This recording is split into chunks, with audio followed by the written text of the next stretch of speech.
নমস্কার। আমার আজকের আড্ডার আসরে আপনাকে অনেক অনেক স্বাগত জানাই। আজকে একজনের হারিয়ে যাওয়ার গল্প বলবো, মানে একজন নিখোঁজ, হারিয়ে গেছে সে, তার গল্প শোনাবো। আচ্ছা বলুন তো, শব্দ ব্রহ্ম, এটা আমরা সবাই জানি। শব্দের ক্ষমতা অসীম। একটু সহমর্মিতা, ভালোবাসা, সহানুভূতির শব্দ একজন মুমূর্ষুকেও বাঁচার নতুন দিশা দেখায়। আবার ঠিক উল্টোটাও সত্যি। দেশ, হিংসা, এই সমস্ত কথা একজন একজন সুস্থ স্বাভাবিক মানুষকেও কিন্তু মৃত্যুর খাদের কিনারের দিকে ঠেলে দিতে পারে।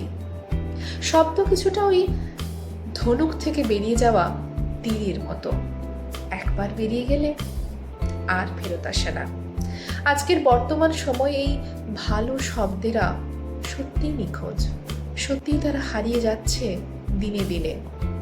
চলুন আজকে বিথিকা পড়ুয়া মহাপাত্রের কবিতায় সেই ভালো শব্দের খোঁজে আপনাকে শোনাই নিখোঁজ কবিতাটি। নিখোঁজ, কবি বিথিকা পড়ুয়া মহাপাত্র। সেই শব্দ ছেলেটা নিখোঁজ। তাকে অনেকটা চোপ শব্দের মতো দেখতে, অথবা কোনো সরোবরের মতো, যার উপরটা লতাপাতায় মোড়া কিন্তু ভেতর গভীর।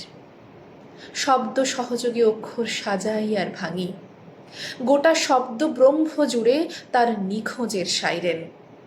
যার এক চড়ে যুদ্ধ থেমে যাবে, দাম্পত্য গড়াবে না ডিভোর্সে, পিতামাতার চোখের জল মোছাবে সন্তান সন্ততি। চোর চুরি ছেড়ে ভিড়ে যাবে লোকমানসে, খুনির হাত থেকে পড়ে যাবে ভোজালি।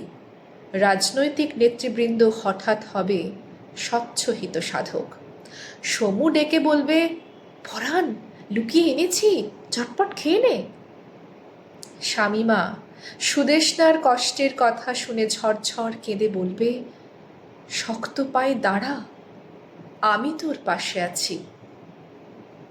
অক্ষর সমুদ্রে হারিয়ে গেছে সেই শব্দ ছেলেটা।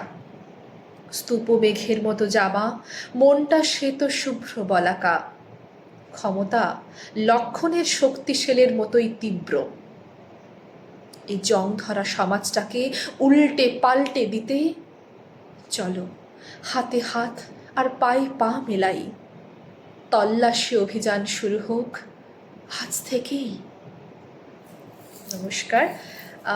এই ভালো শব্দের, লক্ষণের শক্তিশালীর মতোই শক্তিশালী শব্দের খোঁজে আমরা আজ সবাই রয়েছি, তাই না? কেমন লাগলো অবশ্যই আমাকে কমেন্টে জানাবেন, এবং আর কি ধরনের কবিতা শুনতে ইচ্ছে করে আমায় কমেন্টে জানাবেন। ভালো থাকবেন, সুস্থ থাকবেন।